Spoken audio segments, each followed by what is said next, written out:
Hello, everybody. Welcome back to this fantastic session, The World Uncut. I'm joined by Lindy Cameron, the Chief Executive Officer of the National Cybersecurity Center. She became CEO in October 2020 following more than 2 decades of national security policy and crisis management experience. And just for those who don't know, Lindy will tell you more, but I'll just give you a little summary of the National Cybersecurity Center.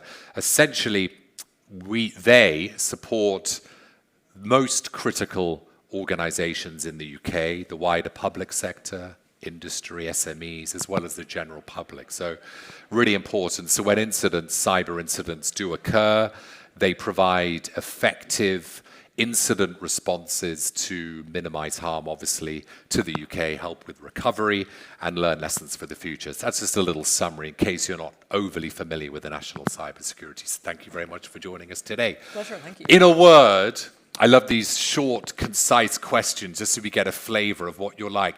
In a word, sum up the last almost 3 years since you became CEO of the National Cybersecurity Center. Busy. Busy. I imagine you've been super, super busy. I mean, you have managed crises and conflicts more than probably most of us in this room and many other rooms put together. What's the key to managing crises and conflicts?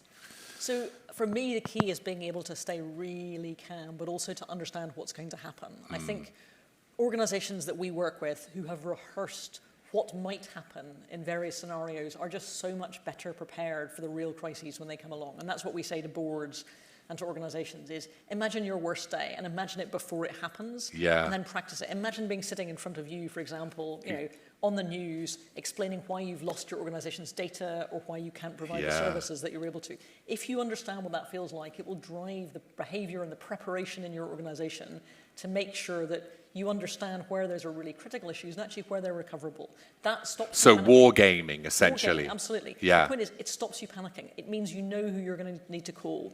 One of the most alarming experiences I've seen a set of colleagues have was when they listened to a local government describe what it felt like to be the victim of a cyber attack and to know that that cyber attack had in fact locked up their business continuity plan so that they couldn't actually go back and refer to their plan. So there's something about being prepared for the worst case and then actually when the crisis hits, and that's where the calmness comes from. You're prepared, you'll be calm, and then of course you'll react in the right way. Exactly.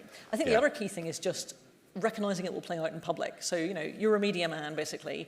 These days, very few crises happen behind closed doors without the continuous ask of questions and understanding what you're going to say to your customers, to your stakeholders, actually to your staff, and frankly, how you're going to say it to your staff, as a crisis unfolds, means that you're prepared to sort of clear away the noise and really focus on the operational impact. Yeah. Given we're here, Lindy, at this wonderful UK India Week, 5th iteration of that, this is the India Global Forum. Let's just start. We've got so much to discuss, by the way. We're going to get through as much as we can, but let's start with that, as that is the core of our raison d'etre.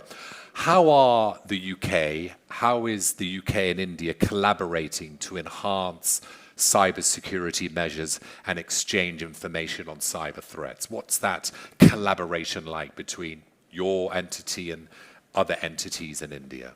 So we see India as a really key partner for the future. Partly the government-to-government relationship. We've got the 2030 roadmap where we laid out cyber relationships as a key part of that, whether that's exchanging threat information, whether that's helping to understand how to protect our critical national infrastructure. But actually, India goes so far beyond that because the market is huge, both as a set of consumers, but also as the potential producer of low-cost technology for so much of the globe. So the standards that India sets, the demands it makes for its own domestic market will shape the way technology is used in so much else of the world. So we want to be part of that conversation, thinking about how to work with that, how to make sure that helps to make the world more resilient and more secure, as well as making both India and the UK more secure. Are there some nations where it's easier to collaborate on cybersecurity measures and exchange information? Yes, so I think there are nations where both we have good security relationships, and obviously that's the case with India. There's also nations where actually we have often a common values, shared history. So I think some of the sort of shared democratic principles that we both bring to that mean we think about, for example, protecting information in a way that I think allows us to have really fruitful conversations. Clearly wildly different. The scale of India's population, the challenges of managing information security for the very poorest person in a very remote area, all the way up to the kind of critical infrastructure in Delhi. I mean, I'm in awe. I went to visit one of the police chiefs who was dealing with cybercrime. And some of the really impressive work that was going on there actually was something I took lessons back from my colleagues in law enforcement here in the UK. There are real lessons to be learned. So you really have to go out there and witness it yourself. Absolutely. Yeah, and partly also because, again, the real technology companies, India's technology ecosystem, I think, means you have a level of creativity where people are exchanging ideas. The Infosys Foundation, for example, working in partnership with the university, working in partnership with the police, it generates a really interesting set of ideas on how you use technology to counter cybercrime. And then, of course, the key challenge for cyber resilience is that everything you do to make life harder for cyber criminals also makes life harder for the more sophisticated state actors as well. Yeah, and that's a topic I want to come on to next, Lindy. Criminals and hostile nation states. Differentiate it for us. The threats that come from, what is each? The threats that come from both, and why it's actually difficult to differentiate between the two. So criminals are largely interested in getting money from you. So mostly cybercrime, whether it's at a very sort of low-scale level, is about putting pressure on you in a way that means that either you as an individual or you as a business are a way to make a profit for a criminal. Whether that's cyber-enabled fraud, at a very citizen level, or whether that's ransomware, for example, holding an organization's data hostage or holding their services hostage in a way that means that they are prepared to pay a ransom, which, by the way, we strongly recommend against. So cybercriminals are looking for the easiest way to make money. So in a sense, they find the low-hanging fruit. They find the vulnerabilities you haven't patched. They find the legacy software that's out of date that you can't get an update for anymore. They find the system where you've perhaps been a bit casual about the permissions you've given somebody. So they will find the things, the sloppiness. They will find the... And actually what that does is challenge people to really up their game. It challenges businesses to sell software and hardware that is secure enough that individuals and small businesses don't need to be experts to do something with it. And also it challenges more complex businesses to architect their systems and run their organizations in a way that means they've thought through what data they need to protect, what systems they need to protect, and how to do that. Frankly, how to invest in it, because too often investments in this kind of technology are the thing that you hope you can get away without making, and actually we know that building cyber resilience in right from the beginning is the absolute key. State actors then are... Before you get on to state actors, you said, very interestingly, don't pay the ransom. Absolutely. Why not? Why not? Because you are signaling to those criminals that you are concerned about your own vulnerability and indeed, frankly, making yourself a more attractive target for other criminals. You are also helping to feed a criminal ecosystem.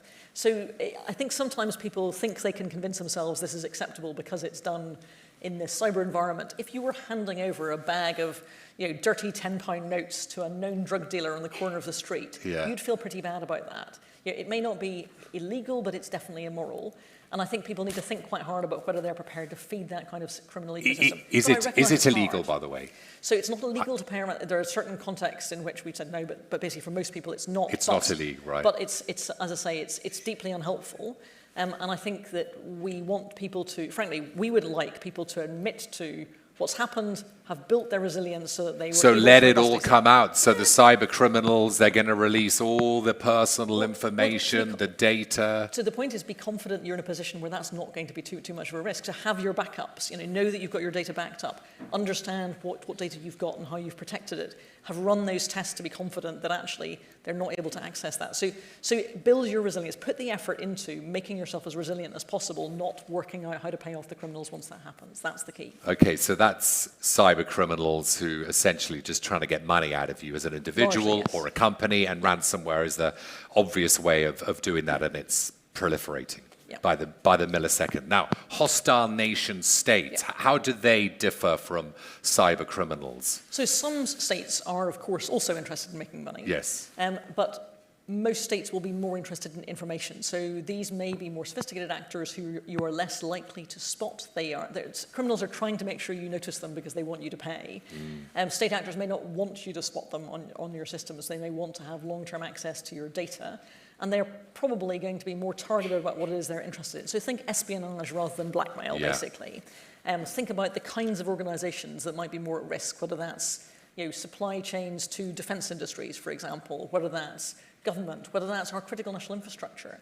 And of course, in some cases, we've then seen the potential for offensive activity to disrupt. So, for example, Ukraine, and I know you want to talk about that shortly, Yes. has seen everything from denial of service activities where their websites have been taken down all the way through to much more significant Disinformation, data weaponization, all sorts of things. Yeah, indeed, absolutely, that's right.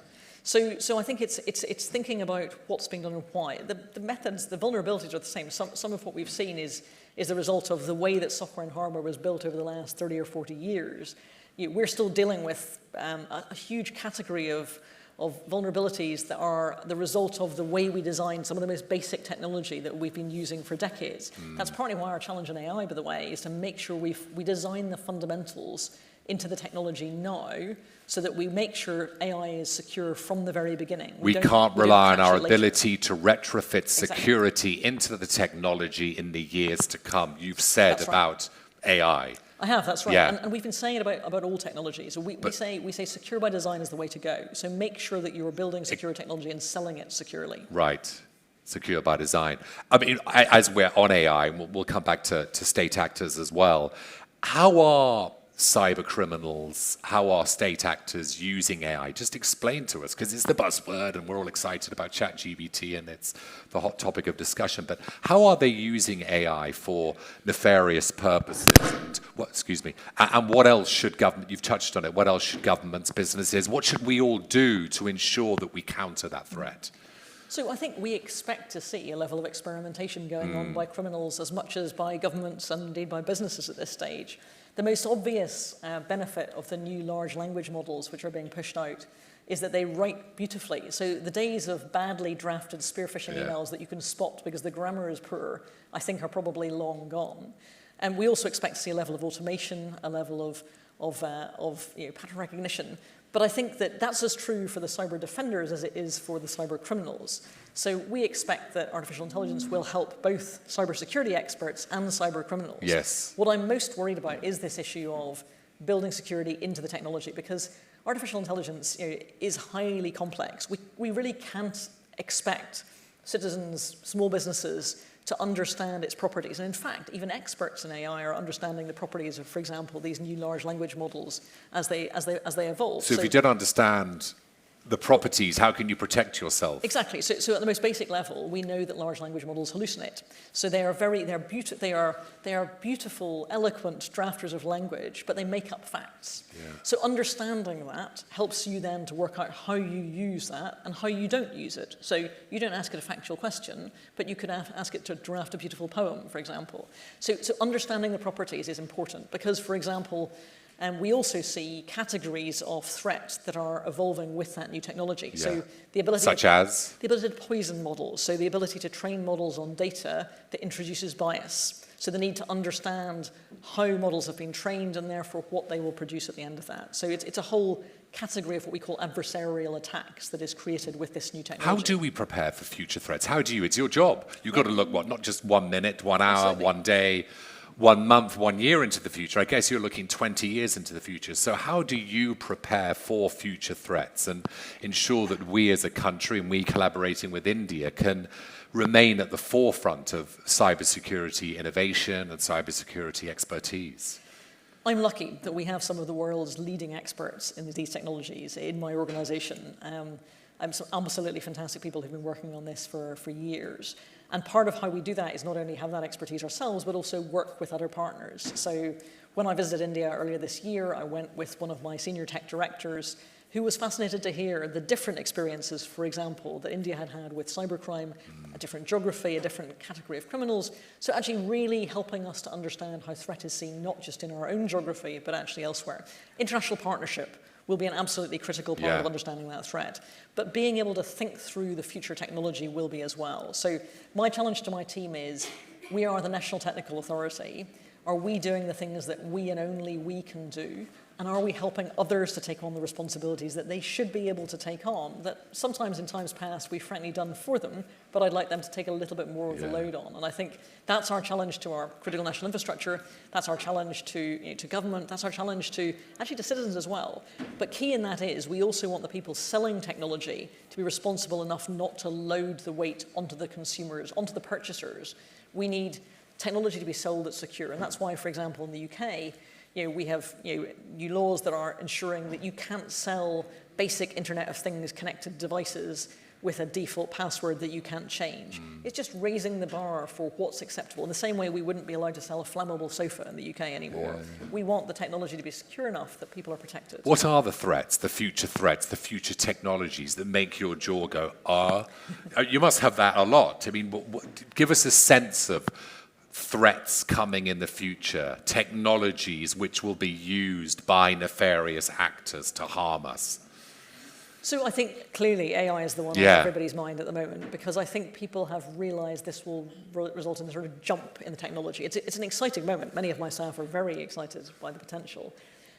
But I think it will result in a different conversation about how consumers use this, because I think it's important not just to look at the technology, it's important to look at the humans behind this as well. Yes. So how people interact with that technology, for good and for bad, and it will be for both, is something we mustn't be naive about. I think in the dawn of the internet age, we sort of hoped that people would use technology for benign effect. We know that's not true. We know it's for both. It can be used for a massive economic opportunity. It can also be used by criminals for harm and for profit. So we need to make sure we are responsible as governments and as producers of technology in thinking through the future challenges. AI is the obvious one. I think, obviously we're thinking through things like quantum-resistant crypt, for example, as well, making sure that actually our encryption of the future is resistant.